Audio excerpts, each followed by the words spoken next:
Hello students, previous video में मैंने औरंगज़ेब के बारे में आपको बताया था। औरंगज़ेब, उसकी डेक्कन पॉलिसी और उसके पूरे एम्पायर को दो हिस्सों में बांटा जाता है, अर्ली रीजन और लेटर रीजन, जिसमें मैंने आपको अर्ली रीजन के बारे में पढ़ा दिया था। तो अब हम पढ़ेंगे औरंगज़ेब्स लेटर रीजन। 1680 में औरंगज़ेब जो है अपना ध्यान डेक्कन की तरफ लेके जाता है और अपनी पूरी कोशिश करता है कि वो बीजापुर और गोलकुंडा को जो है वो कब्ज़े में कर ले और जो मराठा की जो पावर्स हैं उसको दबा दे। तो 1681 सीई में वो डेक्कन की तरफ मार्च करता है, जहाँ पे वो अपने आखिरी के 26 साल जो है वो बिताता है। इसीलिए इस रीजन को हम लोग second phase of Aurangzeb's long region के नाम से जानते हैं, क्योंकि यहाँ पे उसने बहुत समय बिताया मराठास के अगेंस्ट लड़ाई लड़ने में और बीजापुर और गोलकुंडा के सल्तनत से लड़ाई लड़ने में, और इस दौरान वो वापस नॉर्थ की तरफ कभी लौटकर नहीं आया। अब है Aurangzeb's Deccan campaign, annexation of Bijapur and Golconda.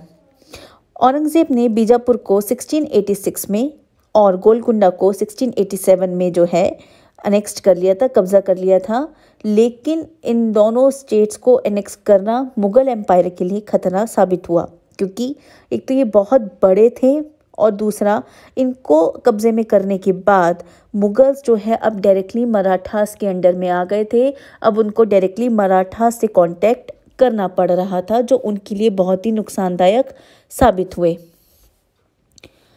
अब है द मराठा वॉर। औरंगज़ेब ने अब अपना ध्यान जो है वो मराठा पावर को ख़त्म करने में लगाया। 1689 में उसने शिवाजी के जो बेटे थे संभाजी, उनको पकड़ा और उनको मार दिया। मराठा की जो कैपिटल थी उसको ऑक्यूपाइड कर लिया गया मुग़ल फोर्सेस के द्वारा। संभाजी के जो बेटे थे शाहू और बाकी के जितने भी फैमिली मेम्बर्स थे उनको जेल में डाल दिया गया। राजा राम, जो संभाजी के छोटे भाई थे, किसी तरह अपने आप को बचाकर भाग जाते हैं। 1690 सीई में औरंगज़ेब की जो पावर है वो अपनी हाइट पर होती है, बहुत ऊंचाइयों पर होती है।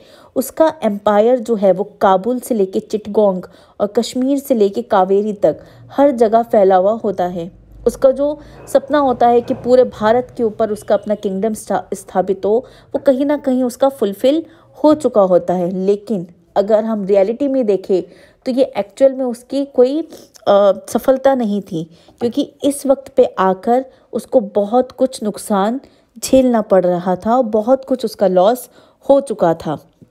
और तो अगर हम देखें तो उसका एम्पायर ज़रूर बड़ा हो गया था, लेकिन रियलिटी में वो कहीं ना कहीं हार रहा था। राजा राम ने अपना स्ट्रगल जो है वो मुगल्स के अगेंस्ट जारी रखा। जो मराठा आर्मी थी वो टाइम टू टाइम जहां मौका मिलता था मुगल टेरिटरीज को नुकसान पहुंचाने में लगी रहती थी। राजा राम की मृत्यु के बाद जो मराठा की जो लीडरशिप है वो उनकी विडो जो थी ताराबाई, उनके हाथ में चला गया। अगले 18 सालों तक जो इंडिपेंडेंट मराठा चीफ थे वो कहीं ना कहीं मुगल फोर्सेस को जो है परेशान करते रहे, उन्हें डिमोरलाइज करते रहे। और इस वक्त तक आते आते औरंगज़ेब भी 80 से ऊपर हो चुका था, उसकी उम्र 80 से ऊपर हो चुकी थी, और अब उसके अंदर इतनी हिम्मत नहीं बची थी कि वो मराठास के साथ नेगोशिएट कर सके। इसलिए आखिर में वो जो है मराठा से लड़ना रिफ्यूज़ कर देता है और एक तरीके से अपने इस कैंपेन में हारा हुआ, एक टूटा हुआ इंसान जो है वो अहमदनगर वापस आता है। 1707 में उसकी डेथ हो जाती है।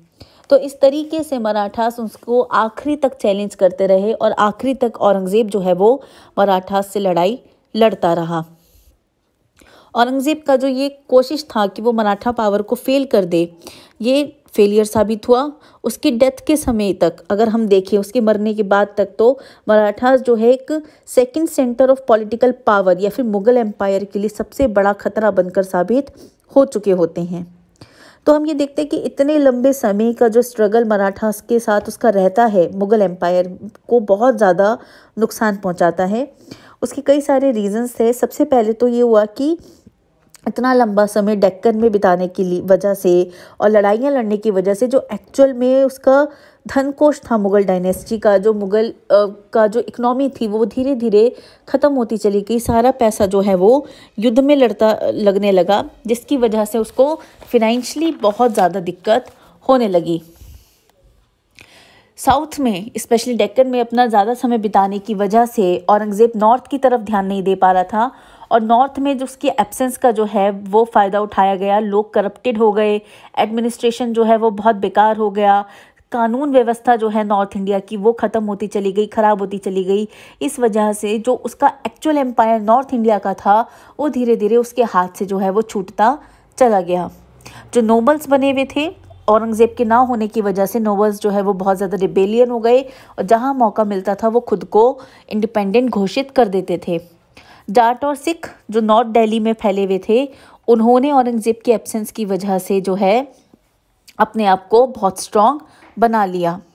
और डेक्कन में जो मुग़ल सोल्जर्स थे उन्होंने कहीं ना कहीं बगावत कर दी, क्योंकि वो भी औरंगज़ेब से परेशान हो चुके थे इतनी लड़ाइयाँ लड़ कर, और वो भी अपने आप को अब आज़ाद करवाना चाहते थे। तो इन शॉर्ट हम देखते हैं कि जो इतना स्ट्रॉन्ग एम्पायर चलता हुआ आ रहा था वो कहीं ना कहीं औरंगज़ेब के टाइम तक आते आते जो है वो इतना ज़्यादा ख़राब हो जाता है कि आखिर में वो जो है वो बहुत ज़्यादा वीक निकलकर साबित होता है। तो अगर हम 18वीं सेंचुरी के फर्स्ट हाफ की बात करें तो मुग़ल एम्पायर इस वक्त तक आते आते पूरी तरीके से जो है वो डिसइंटीग्रेट हो चुका था। मुग़ल एम्परर्स जो है अपनी पावर, अपनी ग्लोरी जो है वो ख़त्म कर चुके थे और उनका जो इतना बड़ा एम्पायर जो हम कह सकते हैं कि पूरे भारत में फैला हुआ था, अब वो दिल्ली के आसपास के कुछ हिस्सों में ही सिमट कर रह गया था। जो यूनिटी और स्टेबिलिटी थी मुग़ल एम्पायर की वो ऑलरेडी औरंगज़ेब के टाइम पर जो है, जो 50 साल का उसका टाइम रहा, वो उसी टाइम पे जो है वो हिलने लगी थी। लेकिन औरंगज़ेब के बाद के जो सक्सेसर्स आए वो तो और भी ज़्यादा वीक साबित हुए। वो एक तरीके से नोबल्स जो थे, जो पावरफुल नोबल्स बन चुके थे, उनके हाथ के पपेट बनकर रह गए थे। जो प्रोविंशियल गवर्नर थे उसने जो वीक सेंट्रल गवर्नमेंट है उसका पूरा फ़ायदा उठाया और धीरे धीरे अपने आप को मुग़ल प्रोविंसेस से अलग इंडिपेंडेंट करना शुरू कर दिया, जिससे जो एम्पायर था वो धीरे धीरे टूटने लगा। मुग़ल एम्पायर ने 3 सेंचुरी तक भारत के ऊपर रूल किया, लेकिन इनका आपस का झगड़ा ही और ये अनचाहने वाला जो एम्बिशन औरंगज़ेब का रहा है और बाद की जो सक्सेसर आए जो पीस लविंग थे, उसने कहीं ना कहीं एक दिक्कत जो है वो बना दी उस वक्त। और ये जो स्ट्रगल चलता रहा कि कौन गद्दी पर बैठेगा कौन नहीं बैठेगा, ये सारा स्ट्रगल जो है वो ब्रिटिशर्स के भारत में आने के बाद ख़त्म हो जाता है और मुग़ल रूल 1857 तक आते आते पूरी तरीके से ख़त्म हो चुका होता है। तो ये तो था आपका मुग़ल रूल। इसके साथ ही आपका ये चैप्टर ख़त्म हो जाता है। अब आप देखिए चैप्टर के पीछे जो है आपको ये टाइमलाइन दी हुई है। ये वैसे बेसिकली आपको हर चैप्टर के पीछे दी गई होती है, जो बहुत इंपॉर्टेंट होती है, क्योंकि टाइम जो है आपको याद रखना होता है कि किस ईयर में जो है, किस समय जो है कौन सी घटना घट रही है। तो ये टाइमलाइन आपके लिए बहुत इंपॉर्टेंट होती है। इस वाले चैप्टर में आपको ये 2 टाइमलाइन दी हुई है। ये आपको जो ब्रैकेट में डेट होती है ये डेट याद रखनी होती है और डेट के आगे जो इंसिडेंट दिया हुआ है वो याद रखना होता है। जैसे 1605 CE देखो, Jahangir ascended the throne, Jahangir गद्दी पर बैठा था। तो इसी तरीके से आपको ये सारी दी हुई है। 1627 CE death of Jahangir, Jahangir की डेथ होती है। 1639 CE शाहजहां जो है अपनी कैपिटल आगरा से दिल्ली करता है। 1615 CE सर थॉमस रो जो है वो जहांगीर के कोर्ट में आते हैं। 1628 CE शाहजहां जो है वो गद्दी पर बैठता है। 1633 CE शाहजहां जो है अहमदनगर के अगेंस्ट एक्सपेडिशन करता है। 1666 CE में शाहजहां की डेथ होती है। और एक और आपको टाइमलाइन दी हुई है इसी चैप्टर में, जिसमें आपको बताया गया है कि 1627 CE में शिवाजी का जन्म होता है। 1658 में औरंगज़ेब गद्दी पर बैठता है, बहुत इंपॉर्टेंट डेट है ये। 1665 में जो है वो पुरंदर के साथ एक ट्रीटी करता है। 1674 में शिवाजी के साथ जो है वो कोरोनेशन होता है। 1680 में शिवाजी की डेथ होती है। 1686 में औरंगज़ेब बीजापुर को कब्जे में करता है। 1687 में औरंगज़ेब गोलकुंडा को कब्जे में करता है और 1707 में औरंगज़ेब की डेथ होती है। तो ये सारी डेट्स जो है आपके लिए इम्पॉर्टेंट होती है, ना सिर्फ इस चैप्टर की बल्कि हर चैप्टर की।